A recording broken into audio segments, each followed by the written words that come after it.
Paige Irene Bruns, welcome inside the Crazy Ant Farm. How are you? I'm good. How are you guys? Oh man, we're living the dream, living the dream. Yes, staying busy as we know you are. Yep. Yes, Because that's the only way to be in the entertainment industry. That's The the only way only to do way to it. be. that's I right. mean, always looking forward, never looking back. But we're super excited to have you on because a lot of up and comers are trying to break into it. And of course, a lot of people think about just in front of the camera, be an actor, be an actor, be an actor. But there's so many other different positions in this beautiful industry that we all know and love. So, and you are a writer and director. So tell us a little bit about that. Was that something you always wanted to do, or did you just kind of fall into it? So it's actually kind of a little bit of both. Okay. I think I always knew that I wanted to do something in the entertainment world, but for a long time I was focused on the wrong side of it. hmm Like many others, I was in love with acting, and Yeah. that's Sure. really what I thought I wanted to do. So I started doing that for a few years. I did auditions and did a lot of local theater. And the more auditions I did, I really quickly realized that I was not cut out to be an actor. Being in a room full of producers, executives, directors, or being on a set with a camera on me all the time with 40 Right. people watching me, I was like, I can't do this. So I very quickly kind of took a step back from that, but was still very involved in my high school theater program because I hmm still loved acting, just not for a career. Right. And one day my director came up to me and said, "Hey, I'm thinking about doing a series of student directed one act plays. Would you be interested in doing one?" And right away I was like, don't know, but I'll give it a shot. Right. So that was my first time being exposed to the directing world at all. hmm And I did it, and there was no turning back. I Mm. fell in love with working with actors, and I was like, yeah, this is where I'm supposed to be. So from there, I then went on to film school, and the rest is history. I love that because I feel like so many of the best directors, right, are either former actors or people who wanted to be actors but realized maybe that's not where their spot is. But I think that makes them actor-friendly directors because they understand the pressure that the actors are under and what the actors go through, and it just makes them even a better director to be able to approach that. So I love that you brought that up. Not to mention, coming from that side, it helps when you make that transition to directing, you understand a little bit. You understand the actor for the camera and the blocking and the staging and all the stuff that goes with it, right? Because I feel like a lot of first-time directors, they come in and they don't know any of that either. They're like, no, it's action and you're going to act it the way I want you to. But there's so much more to that, right? So I feel like when you come from that other side, you have a little bit of experience more so than a first-time director who doesn't come from that side, right? Oh, absolutely. And I'm so grateful that I started that way because it's given me such a better understanding of the acting craft hmm Right. and all that goes into it. It's so much more than just memorizing lines, which is Right. what a lot of people see acting as. That's right. So I'm definitely grateful that I started out in that. And I think it's really helped me as a director. Definitely, definitely. And to touch on your point a little bit more, Dustin, a lot of actors have egos, so it's a great it's a great training mechanism to figure out how to approach certain actors, what type of phrasing you should use and different things like that, because a lot of people, I mean, just in general public in the world, are anxious and depressed human beings, so especially about their craft that we all know and love. I can imagine they just don't want to mess up. That's the biggest thing. So coming from the acting world, it's a very very strong advantage in your game because he also came from the acting world, so that helps him Okay. to talk to actors a lot Yeah. as well. And I love cameras. I'm all about the shot, the cinematography. So that's why we're a really good directing duo. So it's For been sure. an amazing ride. And how about you? Did you come from camera background at all, or was that just something that you're just kind of learning about in school? Yeah, so I really didn't. The only exposure that I really had to filmmaking was acting. Mm-hmm. So that was more of my background. But then through school, I went to Ringling College in Mm-hmm. Sarasota, Florida. Yeah. So the way that program works is you're exposed to every element of the business Sure. Mm-hmm. and you get experience in everything. So I really learned about the shot design and camera techniques and sound design and lighting and everything through that. Right. I mean, just to freaking put emphasis on how important all these different jobs are. It's kind of like an orchestra. If they all play like in the same melody, it all runs smoothly and just sounds beautiful. And I love to see it actually come to fruition. Yeah, and I think it's very important because the director is basically the general on Yeah. the set, right? He's in charge of everything. And I've always said, and we talk about this a lot with a lot of the crew that we hire on and different things, it's like, how can you possibly direct something and lead people if you have no idea what these people do, right? Exactly. So you can't know whether they're doing it right or wrong or whether they're doing it well or horribly if you have no clue what they do. So Yeah. it's invaluable experience to learn all of the stuff that, like you said, the sound design, the lighting, you know, I mean, you bring in some layman people, they don't even know what backlighting means, right? So it's so important. And to your point with actors saying, you know, most people think, oh, they just memorize lines and they go out there and say them and kind of stuff. It's on the other side, it's so much more on the other side of the camera too. Directing is not just sitting and shouting action, right? There's so much more that goes into it. Talk about that a little bit in your process as a director. Well, I mean, the first big thing for me is I'm an actor's director. And I think, again, that goes back to the fact that I started as an actor. Right. So, I mean, that first and foremost is huge for me, making sure that I am always their biggest advocate on the set. Anything that they need, they're comfortable coming to me. We have an open dialogue about anything. So that first and foremost is the most important thing, in my opinion. And then two, being able to communicate with your crew in their language. Every department on the set has their own unique verbiage and language. For sure. So as a director, you have to be able to speak to them in those terms. That's right. So knowing that is huge. And then obviously all the logistics of shot design, being involved in that, and everything from pre-production stuff like that to post-production, sound design, color, everything in between. That's right. Storyboarding. There's so many Yes. aspects, right? That people just don't realize that. I love that. Though. It's always fun to hear other people talk about, oh, they all have their own lingo and you've got to try to like we talk about it all the time. And it's one of my favorite things is like, there's no place I feel more comfortable or more at ease and love more than being on a film set. And for little things like that, just the everybody's lingo or just the camaraderie that you get from working with these people. And you said something very key that really stuck out to me: communication. Oh my gosh, communication is so vital on a film set. If that's not there, all kinds of trouble. All kinds of trouble. It really can make or break your day. Absolutely. Definitely. It's And I like- mean, So important. and going before you even step on set, the writer's room, you got the producers, you got all these other people that are involved way before actually getting on set. So talk about that process a little bit, especially for your film that you got coming out in June, Anchor. Was it like a long extended process? It is a short film, so let's talk about a little behind the scenes of it a little bit.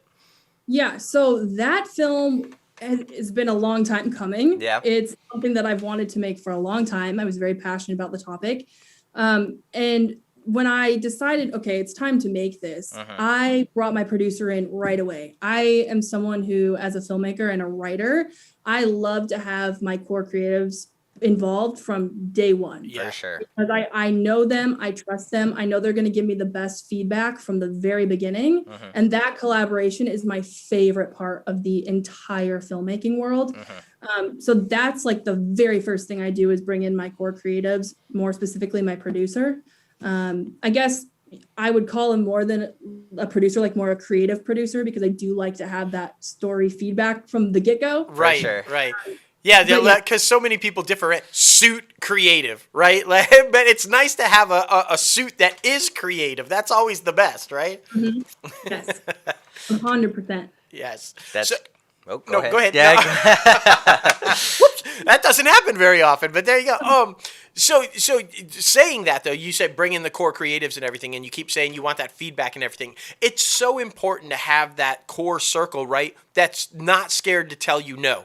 Right? Because again, going into what Logan said earlier about egos, it's not just actors, it's directors, it's everybody involved has like an ego, and you need to be able to say, you know what? no, that can't work, or that's not going to happen, or you need to do this, you need to do that. And you need to trust those people, right? For sure. And two, as a human being who writes, I'm only myself, right? So I only have my experience to draw from. That's So right. if we're in a writer's room and I turn a script over to them, I'm like, hey, what do you think? I genuinely want to know from their perspective what's realistic and what's not, because I can only pull from my own experience. So Right. and from what I've learned through working with my team is really that their opinions and their insights are so important, because it sometimes makes me think about things in a totally different way than I'm like, oh my gosh, you're absolutely right. Definitely, definitely. And something that, of course, we want to talk about is Anchor, like we said a little bit before. Let's give all the listeners a quick elevator pitch. What is it about? Because I think it's a very important topic that a lot of people need to talk about. So let's give everybody the info. Sure. So Anchor is a short film about a really smart, very independent college student named Haley Emerson, who experiences a traumatic sexual assault at a party. And then simultaneously, we kind of explore how that event affects all of her closest relationships, including her best friend. Yeah. And it's deep too, because the best friend is a male, right? Right. Yeah. So even more so, I can only imagine, because I could never put myself in that position, because obviously I'm a male. But like to look at your friend who is a male, I would be so distrusting of any and all males that ever came my way ever again. So I can imagine, like, that's what I'm saying. This story is very important and very much needed to be told, and I'm so excited to see it. And talk about the title, Anchor, right? Is that a play off of feeling anchored to the situation as to what happened to her and how it's affecting all of the relationships? Where does the title come from? Yeah, so it's kind of a dual title. So her best friend in the film is a incredible swimmer. He's the relay anchor. Nice. He's also kind of like in the aftermath of the situation, he's kind of like her one possible anchor to any sort of hope of what could happen or it being brought up. Because, a lot of the times when someone brings that up, your first initial reaction in society is, okay, well, first of all, did it really happen? And if so, how did it happen? And could we have prevented it? So anchor is kind of like a dual meaning in terms of he's the relay anchor and he's also the one possible anchor to any sort of hope for her coming out of that situation. So talking about that though, I'm kind of glad you brought that up about did it happen and how that whole situation, because I feel like a lot of people don't address the fact when they're doing these type films, right, that there is the potential that it didn't happen, right? Especially in the era of the Me Too movement, right? If there's a vindictive person, woman or man, that says, I don't like this person, I want to go at it, I'm just going to say this. And the instinct is you don't want to not believe that somebody was assaulted, right? So the initial thought is like, yeah, that happened, but it might not have. Did you guys in the writer's room and as your team look at that situation and say, how do we approach this, and how do we write it to where it's believable and take into the side that there are people out there that it didn't happen to, that said that it happened to? I mean, talk about that a little bit. Yeah, so it was definitely something that crossed my mind and we talked about it in the writer's room. But for me, going into the film, it was really important that we kind of like tackled it from a perspective of how can we change the conversation from asking those questions of did it happen? If so, I want to know the details to believe it happened, to how can we support victims? Because more often than not, that's what the conversation goes to. It's like, I don't know what to believe, so therefore I'm not going to believe you until it's proven. Right. And I kind of had a realization moment during this process of where in society, criminals are always innocent until proven guilty. But when you take a survivor of assault, they are more than not the villain until they're proven to be the victim. That's right. And that's really a hard pill to swallow. So for me, it was tackling it. How can we shift the conversation about what happens and stuff to more so forefront? How can we support? And then the later thought being, okay, is there a chance it didn't happen? Love that. And first of all, thank you, because we need films like this, right? We need films to start conversations. You can entertain people and have it be a good story and have people really enjoy it from an entertainment basis, and have a conversation and start dialogue that needs to be out there. And so thank you for making a film like that. It's crucially important, and you're so right. So many times the victims of sexual assault are villainized before everything is at. And even how do you support somebody that's being villainized like that, even though in your heart they're telling the truth, and all that. So important to get that message. I'm excited. I'm really excited to see this film. Right. Where is it going to be released at? It's actually on YouTube right now. Fantastic. Everybody can go and watch it right now after the interview. But like I said, we're super excited because you are a young up-and-coming creative and you have your own production company. Let's start there. How did that come about? Yeah, so I graduated film school in May of 2020, which was right kind of at this exactly. Yeah, right at the height. And my original plan was to go directly to LA after school. Right. But then COVID happened, and I was like, yeah, there is no way that I'm moving to a new big city to go live in a tiny apartment by myself right now. Yeah. So I went back to Michigan to stay with some family over the quarantine, and was kind of reintroduced to the beauty of West Michigan. And there's no film here. So I quickly became very passionate about bringing film to the area, and then started exploring what the possibility of starting my own company would be. And then just was like, okay, we're going to go for it. Love that. Yeah, I love that perspective because so many filmmakers and creatives, they just go where the hubs are. They either escape to LA, they go to Atlanta, they go to New York, or, sometimes New Orleans, depending on what season the incentives are.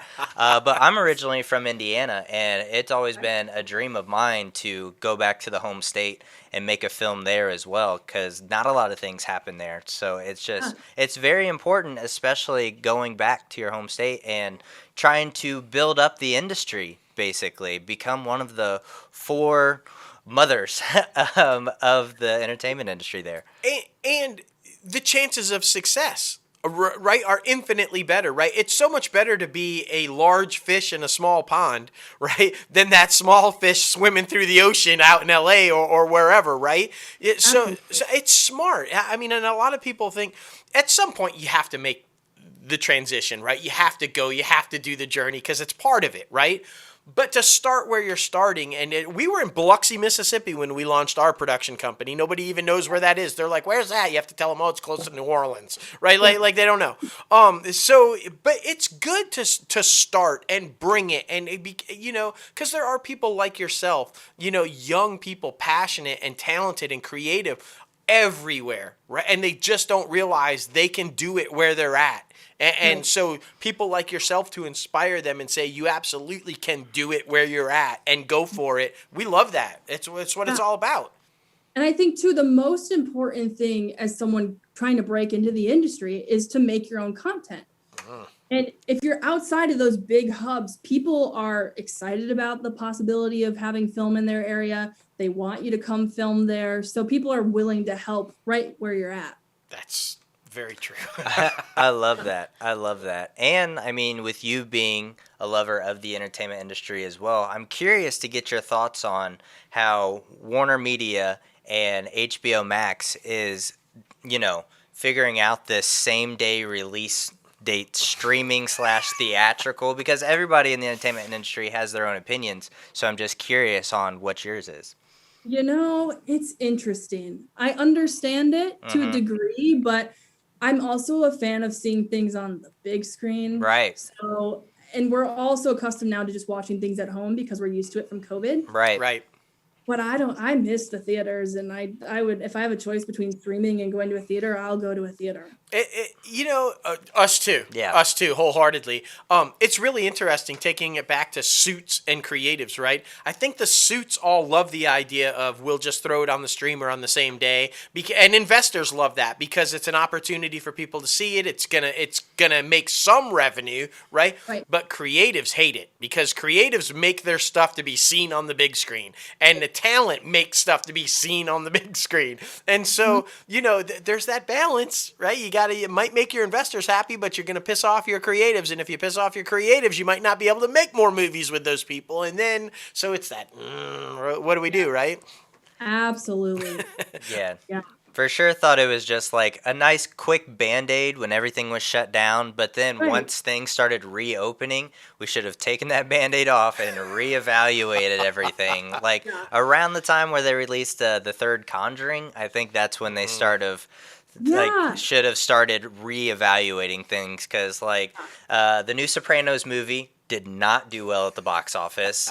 Space Jam did not have legs at the box office. Just different types of, I think, big summer films and or fall films, because now we're in the fall, I feel like would have performed so much better if it wasn't for the same day streaming. Absolutely. And it's a totally different experience. Speaking of The Conjuring, I watched that at home because I was like, hey, why not? Why not? Right. Yep. I was like, man, now I wish I saw it in a theater. Same. I'm like, no, like, Yeah. it's not the experience. Exactly. But now let's flip it to the other side for creators like you and for creators like us, right? Because the streaming platforms are brilliant for content creators like us, right? Yeah. They give us the opportunity to get our projects seen in a possibility of where we might not have ever had that opportunity before, right? And especially the stories that we're telling, the story that you told with the sexual assault victim, the story that we told with suicide and abuse and bullying. Those are stories that aren't getting 4,000 screens, right? So we need that platform to be able to put those stories out there. And so there is a positive side for the streamers as well, right? So Oh, absolutely. Yeah, it's a tricky situation because, again, as a consumer of film, I want to see it on the big screen. Right. that's But right. then as a creator, you can't replace streaming. It's, something that we just have to do, and very grateful for streaming services because of that. That's So right. it's just kind of like a tricky That's line. why we to just walk. do our premieres at the movie theater. We do our Yeah. red carpet event. We see it on the screen and then put it wherever you want. Yep, there you go. Love it. I love it. And another big topic of discussion in the entertainment industry right now is social media. We've had a lot of, actors on, directors, writers, and casting directors, and a few of them have mentioned that sometimes they do look at the social media numbers. What do you think about that? Do you think social media is important in the time that we live in, or, what do you think? Okay, so I have kind of a interesting perspective on this as someone who stumbled into social media. Mm-hmm.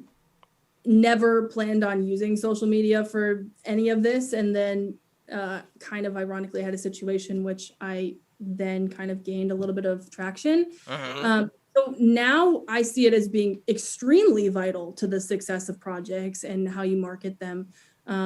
So I think I look at it a little bit differently than maybe I would have a year ago. Right. But now I just think it's incredibly important to market things, and everybody's always on their phone and on social media. So it's kind of the best way to get in front of people. Yeah. What do you think about it in the sense of casting people? Like, what if someone who comes in who is like amazing, knocks it out of the park, but doesn't have that following compared to someone who is okay, but has an amazing following on social media?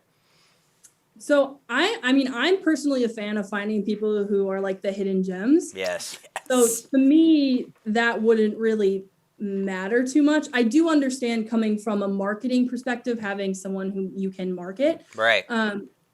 But my heart is with discovering new talent. So I kind of see both ends of it. I love that. Totally. Because what's her name? Addison Rae, is that it? Mhm. Like for every Addison Rae, there's 100 that have a huge following that can't do anything, right? Mhm. And you cast them and like, oops. So you might strike gold once or twice, but and we're with you. We like raw talent, undiscovered talent, right? Not that it isn't great to land a name or have somebody that's established and good, right? You need that for the money. It's a realistic business, and it is a business. But boy, to find that raw, undiscovered talent and say, "Wow, look what we just found." That's amazing, isn't it? Yeah, that's when I find that, like, I got very lucky in Anchor with all of my actors. Yeah. They were like little hidden gems that I could have never imagined finding. Mm-hmm. And I look back at that, I'm like, man, we're just so lucky. Right. Yeah, we got really lucky as well. Like one of our main stars is a more of a theater actor, and majority only performs on stage. But when she got in front of that camera, she carried that thing. Like we are just blessed, and like you said, just finding the uncut gems, like they're absolutely amazing. That's so cool. I'm curious, have you worked with theater actors before in film? I have. He has. Yeah. Yeah. This Uh, was my first ever film set, so I was like, learning everything I can and geeking out a little bit. He did amazing. Don't let him fool you. He did amazing. But yeah, I had worked with them in the past, and there's been pluses and minuses to it, right? Because coming from theater, they understand the blocking. They do understand the staging. They understand, but they're clueless about cameras, right? And not being over the top and not being. It's like, ooh, what you have to do big on this, you don't have to do big here because the camera's right here, right? So facial expressions and hands and stuff. So I think finding that mix, finding somebody that has got the talent, right? But also understands that it's a different realm that you have to perform in. Those are hard to find, but I would never not cast a theater person because you can teach them the camera side of it, right? You can't teach somebody to act. They either can or they can't, right? So yeah, and it's always fun. It's always fun. Yeah, that's my experience working with theater actors that come into film. It's so cool to watch them kind of do that transition, Right? Because they're learning and you're just seeing them process it. And it's just such a cool experience working with theater actors. And that's where an actor-friendly director is huge. Yes. Right? Because you understand what they're doing and what the process is. And speaking of that, how tight are you on the dialogue? Are you open with ad-libbing and as long as they don't change your story, are you cool with that as a director? Like go for it? Absolutely. It's my favorite thing. So a really good example of that is with Anchor. When we were writing the script, there was just a scene that I was like, man, this dialogue is just not working for me, but I don't know what it is. So during the final callbacks, I said to my producer, I said, okay, I just want to do another round of auditions here and I want to do improv. Yeah. Give them kind of a sense of, okay, this is what's going on in this scene. Go for it. And that's it. Just tell them the direction kind of what the scene is. And a lot of that scene ended up getting pulled from the improv. Oh, I love and that. then again on the set, things change. So I always tell my actors, what feels natural, as long as it's not changing the direction of the story, go for it. Because what feels natural to you is going to come across as natural on the screen. If you're trying to force out my words, if it doesn't feel right for you, it's just not going to work. Oh my gosh, we should take an old recording of a Zoom during one of our auditions, and it's like you just literally said what we said. Yeah, right. Right? like honestly, almost word for word, because I'm the same way, and I even take it a little bit further, and I'm saying, don't do it as the character. Do it as, what would you do in this situation? Because I need you to react naturally. So how would you react in this situation? And it always gives you the best stuff, right? So if you're ever not sure about something, just let them go and you get the best stuff.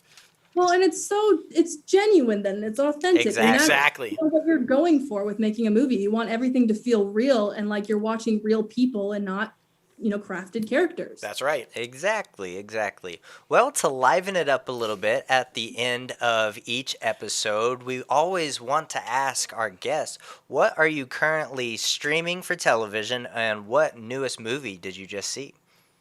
So I've seen it before, but I'm getting ready for the next season. I'm rewatching Yellowstone. Yeah.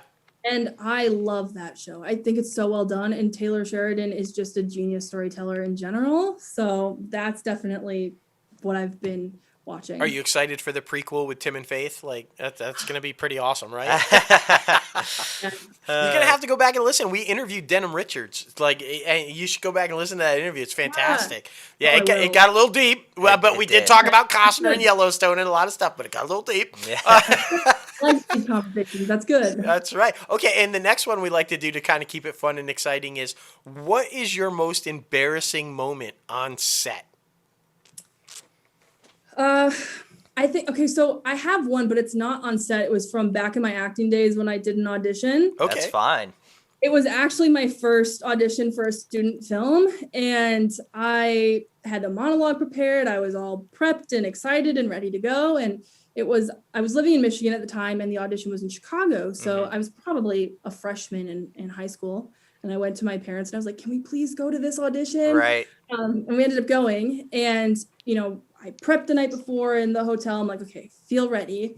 I get there, I walk into the room and I start my monologue, and it's going good. About halfway through it, I'm just like, what am I supposed to say now? Oh, shit. I don't remember. And so I was like, I'm sorry, can I start over? And the director was great. He's like, yeah, of course. And at the time, I didn't realize that we were probably on a closer playing field than I thought, it being a student film, and then Right. later going to film. Right.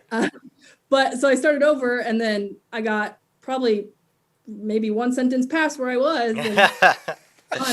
And so I was like, oh no. I was like, I'm so sorry. And then moved on to the cold read, but I couldn't tell you what the cold read was because my brain was focused on that train wreck. Right. And at that moment, you're like on an island by yourself. Lost Yeah. with just like no help, right? You're just like, Yeah. that's I funny.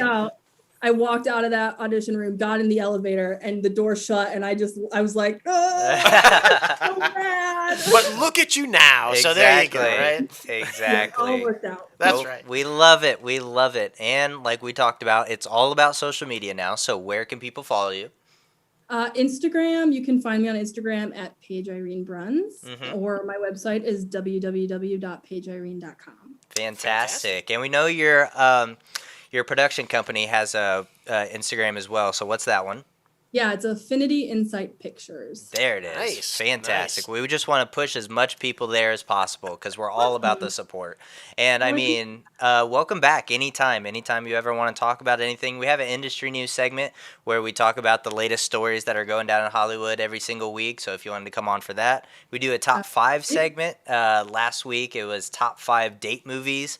Like, just trying to keep it fun, things like that. Talk about box office. But yeah, like we said, we're just super happy to have you on and promote you because you got a bright future coming your way. Absolutely. And speaking of that, if you ever want to brainstorm or collaborate on anything, we'd be wide open. You definitely seem like the person that we would want to work with and associate ourselves with. You seem to be on the same field with the same direction that we want to go. And so that'd be fantastic. So keep that in mind too.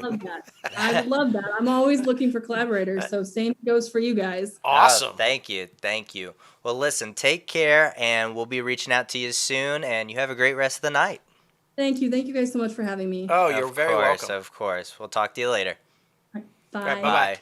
Man, that was absolutely fantastic. I mean, it was, fantastic is the word. It's always so awesome to see young people going after the dream and succeeding, right? Agreed. I mean, this is a person much like yourself, in her 20s says, hey, I got this dream, I got this goal, and I want to do it, and smart enough to go, I need to go to a place where I can do it and be able to succeed, and kind of how inspiring for all of our listeners out there that think that they can't do it. Exactly. Yes, you can do it. So it's amazing. Exactly. Have all the drive in the world. You just got to figure out where to focus it. And I love that she came back to her home state and started to build up that industry too, because it's all about giving back to the community that you came from, to be honest with you. So it's an amazing thing. And I mean, thank you again, Paige, for coming on the show.